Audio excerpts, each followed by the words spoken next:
Hello friends, welcome to my channel. Friends, మనకి just 10th class అర్హతతోటి permanent attendant పోస్టుల భర్తీకి సంబంధించి నోటిఫికేషన్ విడుదల కావడం జరిగింది. ఈ నోటిఫికేషన్ అనేది రిజర్వ్ బ్యాంక్ ఆఫ్ ఇండియా నుంచి ఈరోజే అఫీషియల్గా విడుదల చేశారు. ఇవన్నీ కూడా పర్మనెంట్ అటెండర్కి సంబంధించినటువంటి పోస్టులు అనమాట. ఇక్కడ మనకి నార్మల్ క్యాండిడేట్స్కి ఉన్నటువంటి పోస్టులు వచ్చేసి 841 పోస్టులు అయితే ఉన్నాయి. ఫిజికల్లీ హ్యాండిక్యాప్డ్కి ఉన్నటువంటి పోస్టులతో కూడా కలిపి 1081 పోస్టులు అయితే మనకి రిలీజ్ కావడం జరిగింది. ఇక్కడ నేను మెన్షన్ చేసినటువంటి పోస్టులన్నీ కూడా both normal candidates and physically హ్యాండిక్యాప్డ్కి ఉన్నటువంటి పోస్టులను కూడా కలిపి ఇక్కడైతే మెన్షన్ చేయడం జరిగింది. మొత్తంగా 1081 పోస్టులు అయితే దీనికి సంబంధించి భర్తీ చేస్తున్నారు. ఇక్కడ ఈ జాబ్స్కి అప్లై చేసుకునేటువంటి వారికి లోకల్ లాంగ్వేజ్ వచ్చి ఉండాలి. ముఖ్యంగా మన తెలుగు రాష్ట్రాల వారికి తెలుగు చదవడం రాయడం వచ్చి ఉండాలి. దీనికి సంబంధించినటువంటి అర్హతలు, వయస్సు, జీతం, పరీక్ష విధానానికి సంబంధించిన కంప్లీట్ డీటెయిల్స్ ఈ వీడియోలో చెప్తాను. ప్రతి ఒక్కరూ కూడా ఈ వీడియోని లైక్ చేసి మీ కంప్లీట్ సపోర్ట్ అయితే ఇవ్వండి.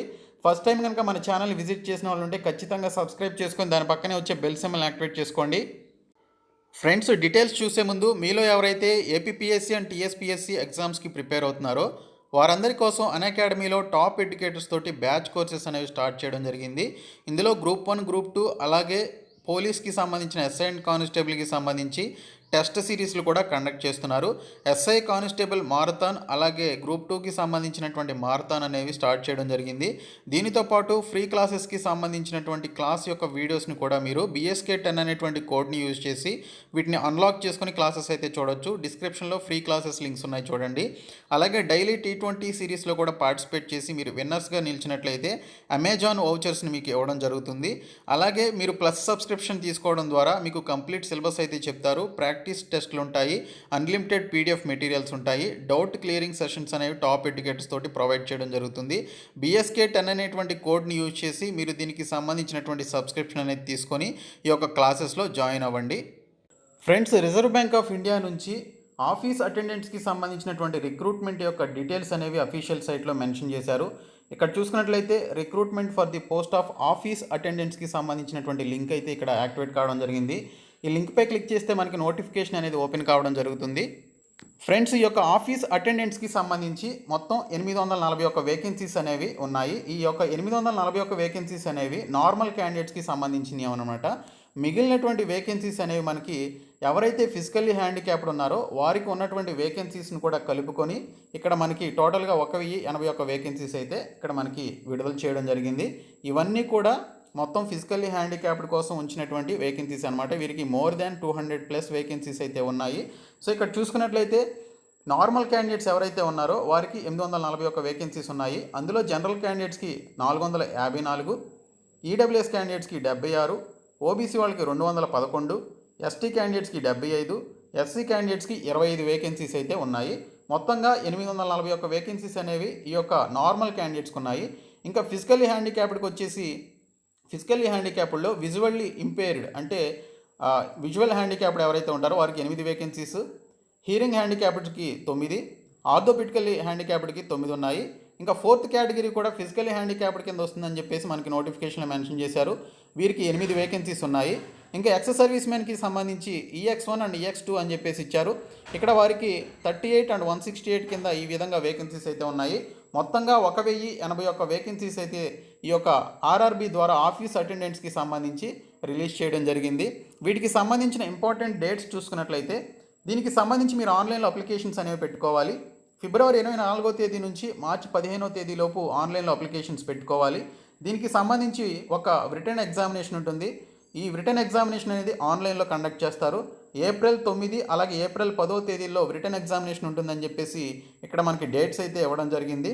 సో దీనికి సంబంధించిన మరిన్ని డీటెయిల్స్ చూద్దాము.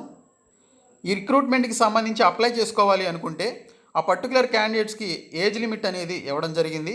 ఆ ఏజ్ లిమిట్ అనేది ఒకసారి చూసుకున్నట్లయితే మనకి ఇక్కడ ఏజ్ లిమిట్కి సంబంధించినటువంటి డీటెయిల్స్ అయితే మనకి క్లియర్ కట్గా ఇవ్వడం జరిగింది.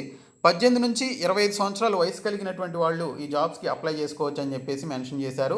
ఈ 18 నుంచి 20 సంవత్సరాలు 25 సంవత్సరాల వయసు అనేది యూఆర్ క్యాండిడేట్స్కి ఉండాలన్నమాట.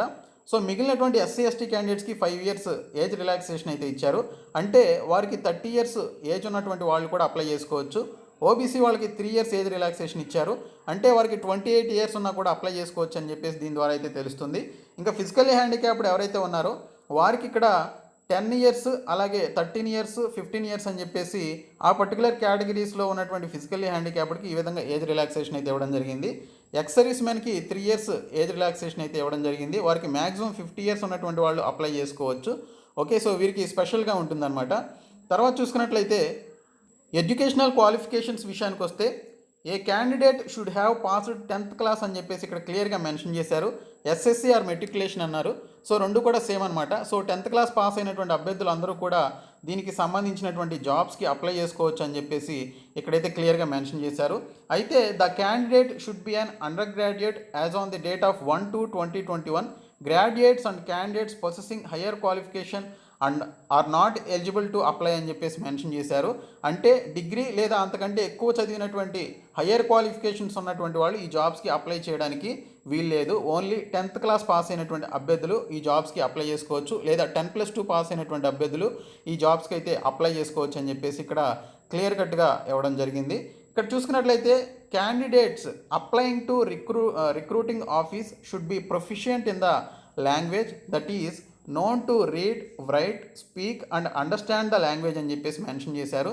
సో ఆ పర్టికులర్ స్టేట్కి సంబంధించిన క్యాండిడేట్స్ ఎవరైతే అప్లై చేస్తారో ఆ పర్టికులర్ క్యాండిడేట్స్కి సంబంధించిన స్టేట్లో ఉండేటువంటి లోకల్ లాంగ్వేజ్కి సంబంధించి చదవడం, రాయడం, మాట్లాడగలగడం వచ్చి ఉండాలి అని చెప్పేసి ఇక్కడైతే క్లియర్గా మనకి ఇక్కడైతే మెన్షన్ చేయడం జరిగింది. సో దీనికి సంబంధించిన సెలక్షన్ ప్రాసెస్ ఏ విధంగా ఉంటుంది అంటే ఆన్లైన్ టెస్ట్ని బేస్ చేసుకుని ఈ యొక్క రిక్రూట్మెంట్ అయితే చేస్తారు. అలాగే లాంగ్వేజ్ ప్రొఫిషియన్సీ టెస్ట్ కూడా ఉంటుందని చెప్పేసి ఇక్కడైతే క్లియర్గా మెన్షన్ చేశారు. ఇక్కడ మనకి ఆన్లైన్ టెస్ట్లో మొత్తం 4 టాపిక్లు ఉంటాయి. Reasoning, English, general awareness and numerical ability అని చెప్పేసి 4 టాపిక్లు ఉన్నాయి. ప్రతి టాపిక్ నుంచి 30 క్వశ్చన్లు చొప్పున 120 క్వశ్చన్లు ఇవ్వడం జరుగుతుంది. 120 మార్కులకి 90 నిమిషాల్లో మీరు ఈ యొక్క ఎగ్జామినేషన్ని కంప్లీట్ చేయాలి. అంటే 1 అవర్ 30 మినిట్స్లో మీరు దీనికి సంబంధించినటువంటి ఎగ్జామినేషన్ని కంప్లీట్ చేయాల్సి ఉంటుంది. ఎగ్జామ్ వచ్చేసి మనకి బైలింగ్వల్లో ఉంటుంది. అది ఇంగ్లీష్ అండ్ హిందీలో ఉంటుందన్నమాట. 1/4 ఆఫ్ నెగిటివ్ మార్కింగ్ ఉంటుందని చెప్పేసి కూడా ఇక్కడ క్లియర్గా మెన్షన్ చేయడం జరిగింది. ఇంకొకటి లోకల్ ప్రొఫిషియన్సీ టెస్ట్కి లాంగ్వేజ్ ప్రొఫిషియన్సీ టెస్ట్ ఏదైతే ఉందో ఎల్పిటి అది క్వాలిఫైయింగ్ నేచర్లో ఉంటుంది అని చెప్పేసి ఇక్కడ క్లియర్గా మెన్షన్ చేశారు. ఎవరైతే ఆ పర్టికులర్ క్యాండిడేట్స్ ప్రొవిజనల్గా సెలెక్ట్ అవ్వాలి అంటే ఈ యొక్క లాంగ్వేజ్ ప్రొఫిషియన్సీ టెస్ట్ ఎల్పిటికి సంబంధించినటువంటి యొక్క టెస్ట్లో క్వాలిఫై అవ్వాల్సి ఉంటుంది అని చెప్పేసి ఇక్కడైతే క్లియర్గా మెన్షన్ చేయడం జరిగింది. ఎవరైతే ఈ యొక్క ఎల్పిటి టెస్ట్లో క్వాలిఫై కాలేదో వారిని సెలక్షన్ ప్రాసెస్లో కన్సిడర్ చేయమని చెప్పేసి ఇక్కడ మనకి బోల్డ్గా ఇక్కడ మెన్షన్ చేశారు చూడండి. సో ఈ యొక్క లాంగ్వేజ్ ప్రొఫిషియన్సీ టెస్ట్లో ఖచ్చితంగా ప్రతి ఒక్కరు కూడా క్వాలిఫై అవ్వాల్సి ఉంటుంది. దీనికి సంబంధించినటువంటి ఎగ్జామ్ అనేది ఆన్లైన్ టెస్ట్ అయినా ఎల్పిటి టెస్ట్ అయినా కూడా మనకి ఏప్రిల్ లేదా మే నెలలో ఉంటుందని చెప్పేసి మెన్షన్ చేశారు. ఆన్లైన్ టెస్ట్ అనేది మనకి ఏప్రిల్ 9-10 డేట్స్లో ఉంటుందని చెప్పేసి ఇక్కడైతే మెన్షన్ చేశారు. దీనికి సంబంధించినటువంటి ఎగ్జామ్కి సంబంధించినటువంటి హాల్ టికెట్స్ కానీ అండ్ ఇతర డీటెయిల్స్ అన్నీ కూడా ఈమెయిల్ అండ్ ఎస్ఎంఎస్ ద్వారా మీకు ఇన్ఫర్మేషన్ ఇవ్వడం జరుగుతుందని ఇక్కడైతే క్లియర్ కట్ ఇన్ఫర్మేషన్ అయితే మనకి ఇవ్వడం జరిగింది. ఇంకా దీనికి సంబంధించినటువంటి అడ్రస్లు కూడా ఉన్నాయి. ఏదైతే మనకి పర్టికులర్ బ్యాంక్ ఈ యొక్క రిజర్వ్ బ్యాంక్కి సంబంధించినటువంటి బ్రాంచెస్ ఏవైతే ఉంటాయో ఆ బ్రాంచెస్కి సంబంధించినటువంటి అడ్రస్లు అయితే మనకి ఇక్కడ ఇవ్వడం జరిగింది. తెలుగు వారి కోసం ఉన్నటువంటి వేకెన్సీస్ ఒకసారి చూద్దాము. హైదరాబాద్లో మొత్తంగా చూసుకున్నట్లయితే మనకి హైదరాబాద్ కేంద్రంగా ఉన్నటువంటి ఈ యొక్క ఆర్బీఐ ఆఫీస్లో మొత్తంగా చూసుకున్నట్లయితే 57 వేకెన్సీస్ అయితే ఉన్నాయి. ఇది ఆల్ ఇండియాలో ఎక్కడైనా కూడా రావడానికైతే ఛాన్స్ అయితే మనకి ఉండకపోవచ్చు. ఎందుకంటే లోకల్ లాంగ్వేజ్ అడిగారు కాబట్టి మన సొంత రాష్ట్రంలోనే మనకి దీనికి సంబంధించినటువంటి వేకెన్సీస్ అయితే ఫిలప్ చేయడం జరుగుతుంది. హైదరాబాద్లో ఉన్నటువంటి ఈ యొక్క 57 వేకెన్సీస్ని మన తెలుగు వారి చేత ఫిలప్ చేయడం జరుగుతుంది. ఇంకా ఆంధ్రప్రదేశ్ వారికి అయితే మనకి ఇక్కడ ఎటువంటి సిటీ అయితే ఇవ్వలేదు. ఎందుకంటే ఆర్బీఐకి సంబంధించినటువంటి ఆఫీస్ అనేది ఇక్కడ మనకి ఆంధ్రప్రదేశ్లో లేదు కాబట్టి హైదరాబాద్కి సంబంధించినటువంటి ఆఫీస్లోనే ఈ యొక్క రిక్రూట్మెంట్ అయితే చేయడం జరుగుతుంది ఆంధ్రప్రదేశ్ వారికి కూడా. ఓకే, సో ఇది దీనికి సంబంధించి వచ్చినటువంటి అప్డేటు. ఇంకా దీనికి సంబంధించి టెస్ట్ సెంటర్స్ చూసుకున్నట్లయితే మ్యాక్సిమం మన స్టేట్లో ఉన్నటువంటి టెస్ట్ సెంటర్స్నే ఇవ్వడం జరుగుతుంది. ఇంకా పే స్కేల్ వచ్చేసి మినిమం మనకి 10,940 రూపాయలతోటి దీనికి సంబంధించినటువంటి శాలరీ అయితే స్టార్ట్ అయ్యి దాదాపుగా 23,700 రూపాయల వరకు శాలరీ అయితే వెళ్ళడం జరుగుతుందని చెప్పేసి ఇక్కడైతే మెన్షన్ చేయడం జరిగింది. దీనికి సంబంధించినటువంటి ఈ యొక్క ఎమల్యుమెంట్స్ ఇవన్నీ కూడా కలుపుకొని 26,508 రూపాయల వరకు వెళ్తుందని చెప్పేసి ఇక్కడైతే క్లియర్గా మెన్షన్ చేశారు. ఏ విధంగా అప్లై చేయాలని చూసుకున్నట్లయితే ఈ నెల 24వ తేదీ నుంచి మార్చి 15వ తేదీలోపు మీరు ఆన్లైన్లో అప్లికేషన్స్ అనేవి పెట్టుకోవాలి. RBI.org.in అనేటువంటి సైట్లోనికి వెళ్ళి అప్లికేషన్స్ అనేవి పెట్టుకోవాలి. అప్లికేషన్ ఫీ వచ్చేసి ఓబీసీ, ఈడబ్ల్యూఎస్ అండ్ జనరల్ క్యాండిడేట్స్కి వచ్చేసి 450 రూపాయలు, SC, ST, PWD and ex service మెన్కి వచ్చేసి 50 రూపాయలు ఫీ పేమెంట్ అయితే చేయాల్సి ఉంటుందని చెప్పేసి ఇక్కడ క్లియర్ కట్గా ఇన్ఫర్మేషన్ అయితే ఇవ్వడం జరిగింది. సో దీనికి సంబంధించి కంప్లీట్ డీటెయిల్స్ అయితే ఈ వీడియోలో చెప్పాను. మీకు ఇంకా ఏమైనా డౌట్స్ ఉంటే మీరు కామెంట్ సెక్షన్లో అడగొచ్చు. నేను మీ యొక్క డౌట్స్ అన్నీ కూడా క్లారిఫై చేయడం జరుగుతుంది. ఓకే, ఈ వీడియో మీ ఫ్రెండ్స్ అందరికీ షేర్ చేయండి, మన ఛానల్ని సబ్స్క్రైబ్ చేయండి. Thank you so much guys.